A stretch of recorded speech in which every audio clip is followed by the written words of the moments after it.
सर्वधर्मा सर्वधर्मा सर्वधर्मा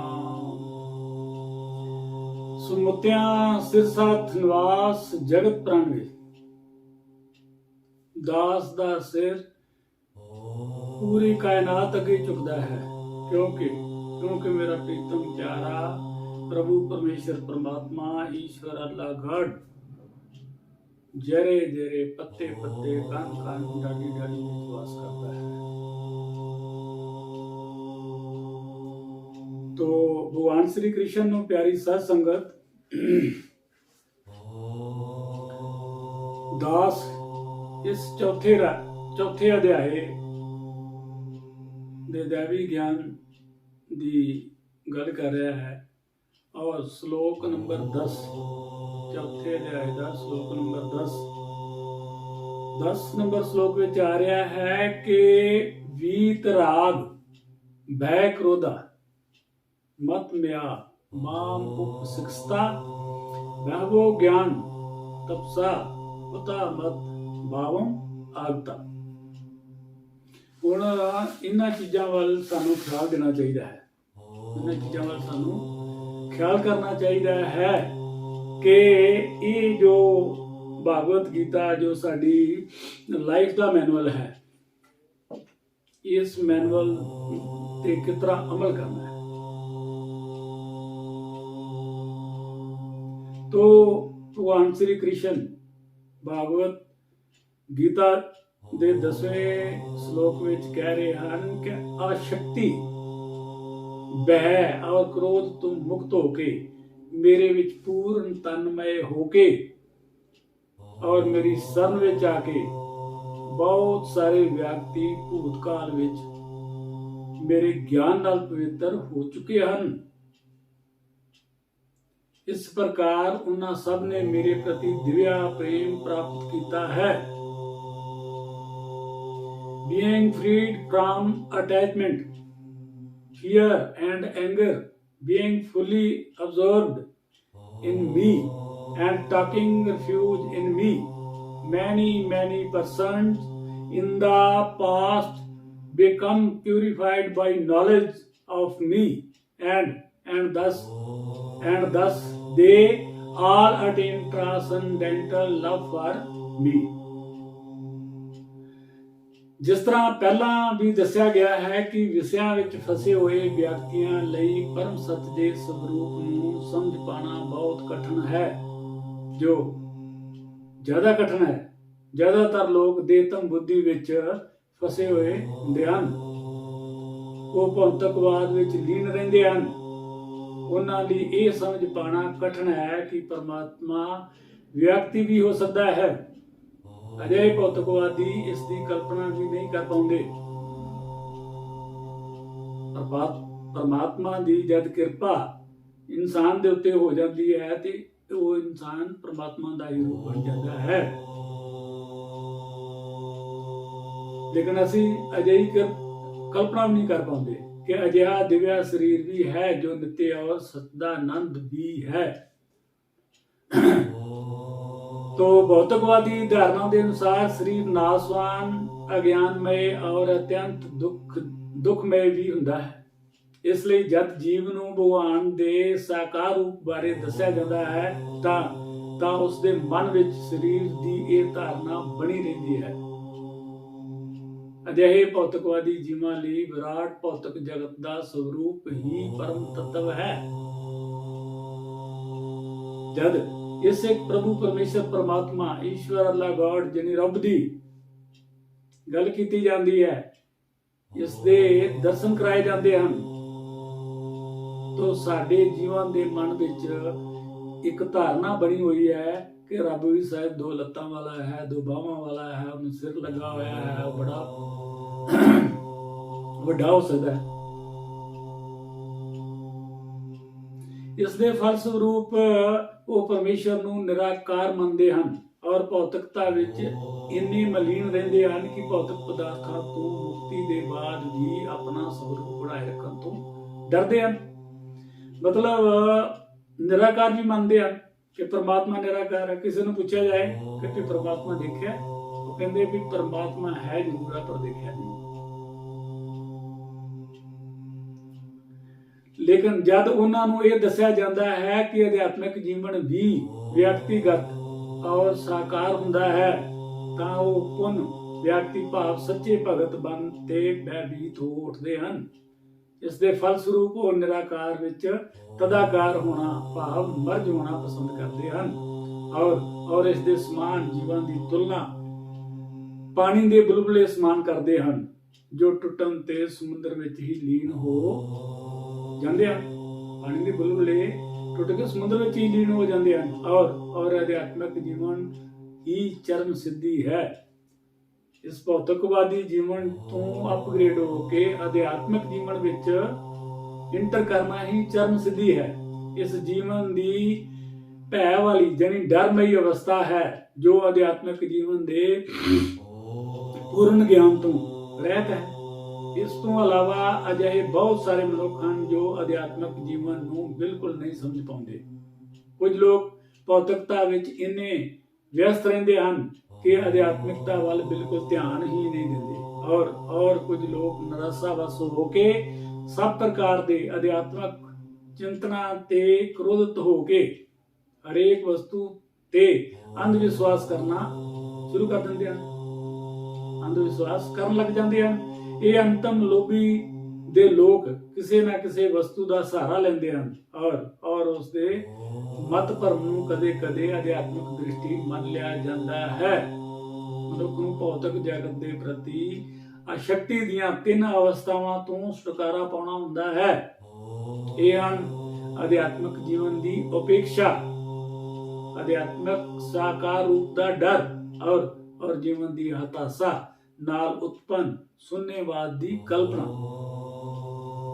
ਜੀਵਨ ਦੀਆਂ 3 ਅਵਸਥਾਵਾਂ ਤੋਂ ਛੁਟਕਾਰਾ ਪਾਉਣ ਦੇ ਲਈ ਪ੍ਰਮਾਣਿਕ ਗੁਰੂ ਦੇ ਨਿਰਦੇਸ਼ਾਂ ਮੁਤਾਬਕ ਭਗਵਾਨ ਦੀ ਸ਼ਰਨ ਗ੍ਰਹਿਣ ਕਰਨਾ ਔਰ ਭਗਤੀਮਈ ਜੀਵਨ ਦੇ ਨਿਯਮ ਔਰ ਵਿਧੀ ਵਿਧਾਨਾਂ ਦਾ ਪਾਲਨ ਕਰਨਾ ਬਹੁਤ ਜ਼ਰੂਰੀ ਹੈ। ਭਗਤੀਮਈ ਜੀਵਨ ਦੀ ਅੰਤਮ ਅਵਸਥਾ ਭਾਵ ਜਾਂ ਦਿਵਿਆ ਈਸ਼ਵਰ ਪ੍ਰੇਮ ਕਹਿਲਾਂਦੀ ਹੈ। To get free from their stage of the material concept of life, ਆਦੋ ਸਰਦਾ ਤਤ ਸਾਧੂ ਸੰਗੋ ਦਾ ਭਜਨ ਕਰਿਆ ਤਤੋ ਨਾਰਤ ਨਿਵਗਤੇ ਸਯਤ ਤਤੋ ਨਿਸਥਾ ਹੀ ਯੁਸਤਤਾ ਅਥਾ ਸ਼ਕਤੀ ਤਤੋ ਵਿਵਾਸ ਤथा प्रेम अभियोदन चति साध कारणान से प्रेम नम सा सगदु भावै भवित कर्मा। आरंभ ਵਿੱਚ ਜੀਵ ਵਿੱਚ ਆਤਮ ਸਾਖਾਤ ਦੀ ਇੱਛਾ ਹੋਣੀ ਚਾਹੀਦੀ ਹੈ। ਸ਼ੁਰੂ ਵਿੱਚ ਜੀਵ ਦੇ ਵਿੱਚ ਆਤਮ ਸਾਖਾਤ ਦੀ ਇੱਛਾ ਹੋਣੀ ਚਾਹੀਦੀ ਹੈ। ਇਸ ਨਾਲ ਜੀਵ ਅਜਿਹੇ ਵਿਅਕਤੀ ਦੀ ਸੰਗਤ ਕਰਨ ਦੀ ਕੋਸ਼ਿਸ਼ ਕਰਦਾ ਹੈ ਜੋ ਅਧਿਆਤਮਿਕ ਦ੍ਰਿਸ਼ਟੀ ਤੋਂ ਉੱਪਰ ਉੱਠਿਆ ਹੋਵੇ। ਇਸ ਤੋਂ ਅਗਲੀ ਅਵਸਥਾ ਵਿੱਚ ਗੁਰੂ ਕੋਲੋਂ ਦੀਕਸ਼ਿਤ ਹੋ ਕੇ ਨਵ ਦੀਕਸ਼ਿਤ ਭਗਤ ਉਸ ਦੇ ਆਦੇਸ਼ ਅਨੁਸਾਰ ਭਗਤੀ ਯੋਗ ਦੀ ਸ਼ੁਰੂਆਤ ਕਰੇ। ਇਸ ਪ੍ਰਕਾਰ ਸਤਿਗੁਰ ਦੇ ਨਿਰਦੇਸ਼ ਵਿੱਚ ਭਗਤੀ ਕਰਦੇ ਹੋਏ ਉਹ ਸਭ ਕੁਝ ਭੌਤਿਕ ਅਸ਼ਕਤੀਆਂ ਤੋਂ ਦੂਰ ਹੋ ਸਕਦਾ ਹੈ ਔਰ ਉਸ ਦੇ ਆਤਮ ਸਾਖਾਤਕਾਰ ਵਿੱਚ ਸਥਿਰਤਾ ਆ ਜਾਂਦੀ ਹੈ ਔਰ ਭਗਵਾਨ ਸ੍ਰੀ ਕ੍ਰਿਸ਼ਨ ਦੇ ਵਿਸ਼ੇ ਵਿੱਚ ਰੁਚੀ ਰੱਖਦਾ ਹੈ। ਇਸ ਰੁਚੀ ਨਾਲ ਅੱਗੇ ਚੱਲ ਕੇ ਕ੍ਰਿਸ਼ਨ ਭਾਵਨਾ ਅੰਮ੍ਰਿਤ ਵਿੱਚ ਇੱਛਾ ਪ੍ਰਗਟ ਹੁੰਦੀ ਹੈ ਜੋ ਭਾਵ ਔਰ ਭਗਵਤ ਪ੍ਰੇਮ ਦੇ ਪਹਿਲੇ ਸਪਾਨ ਵਿੱਚ ਪਰਪੱਕ ਹੁੰਦੀ ਹੈ। ਈਸ਼ਵਰ ਦੇ ਪ੍ਰਤੀ ਪ੍ਰੇਮ ਹੀ ਜੀਵਨ ਦੀ ਸਾਰਥਿਕਤਾ ਹੈ। ਪ੍ਰੇਮ ਅਵਸਥਾ ਵਿੱਚ ਭਗਤ ਭਗਵਾਨ ਦੀ ਦਿਵਿਆ ਪ੍ਰੇਮਾ ਭਗਤੀ ਵਿੱਚ ਨਿਰੰਤਰਨ ਲਵਲੀਨ ਰਹਿੰਦਾ ਹੈ। ਇਸ ਲਈ ਭਗਤੀ ਦੀ ਮਨੋਧ ਵਿਧੀ ਨਾਲ ਪ੍ਰਮਾਣਿਕ ਗੁਰੂ ਦੇ ਨਿਰਦੇਸ਼ਾਂ ਵਿੱਚ ਸਰਵਉੱਚ ਅਵਸਥਾ ਪ੍ਰਾਪਤ ਕੀਤੀ ਜਾ ਸਕਦੀ ਹੈ ਔਰ ਸਭ ਭੌਤਿਕ ਸ਼ਕਤੀਆਂ ਵਿਅਕਤੀਗਤ ਅਧਿਆਤਮਕ ਸਰੂਪ ਦੇ ਡਰ ਔਰ ਸੁਨੇਵਾਦ ਤੋਂ ਉਤਪੰਨ ਹਿਤਾਸਾ ਤੋਂ ਮੁਕਤ ਹੋ ਸਕੀਦਾ ਹੈ। ਤਾਂ ਹੀ ਜੀਵਨ ਨੂੰ ਅੰਤ ਵਿੱਚ ਭਗਵਾਨ ਦੇ ਧਾਮ ਦੀ ਪ੍ਰਾਪਤੀ ਹੋ ਸਕਦੀ ਹੈ। In the prema stage there is a content engagement in the transcendental loving service of the Lord. So by the slow process of devotional service under the guidance of the bona fide spiritual master, one can attain the highest stage, being free from all material attachment, from the fearfulness of one's individual spiritual personality, and from the frustration that result in the void philosophy. Then one can ultimately attain to the abode of the Supreme Lord. तो ਇਹ ਸੀਗਾ 10ਵਾਂ ਸ਼ਲੋਕ। ਅੱਗੇ 11ਵੇਂ ਸ਼ਲੋਕ ਵਿੱਚ ਕਹਿ ਰਹੇ ਨੇ ਕਿ ਯੈ ਯਥਾ ਮਾਮ ਪ੍ਰਪਸੰਤੇ ਤਾਮ ਤਥਾ ਐ ਭਜਾਮि ਐਮ ਸਸਵਤ ਮਰਮ ਅਨੁਵਰਤਨਤੇ ਮਨੁੱਸਿਆ ਪਾਰਥ ਸਰਵਸਾ। ਜਿਸ ਭਾਵ ਨਾਲ ਸਭ ਲੋਕ ਮੇਰੀ ਸ਼ਰਨ ਗ੍ਰਹਿਣ ਕਰਦੇ ਹਨ, ਉਸ ਦੇ ਅਨੁਰੂਪ ਮੈਂ ਉਹਨਾਂ ਨੂੰ ਫਲ ਦਿੰਦਾ ਹਾਂ। ਇਹ ਭਾਰਤ, ਹਰੇਕ ਵਿਅਕਤੀ ਸਭ ਤਰ੍ਹਾਂ ਨਾਲ ਮੇਰੇ ਪਥ ਦਾ ਅਨੁਗਮਨ ਕਰਦਾ ਹੈ। As all surrender unto me, I reward them accordingly. Everyone follow by path in all respects, O son of Prutha. ਸੋ ਪਰਪਟ ਹੈ, ਜਾਨੀ ਵਿਆਖਿਆ ਹੈ ਕਿ ਹਰੇਕ ਵਿਅਕਤੀ ਕ੍ਰਿਸ਼ਨ ਨੂੰ ਉਸਦੇ ਅਲੱਗ-ਅਲੱਗ ਰੂਪਾਂ ਵਿੱਚ ਖੋਜ ਰਿਹਾ ਹੈ।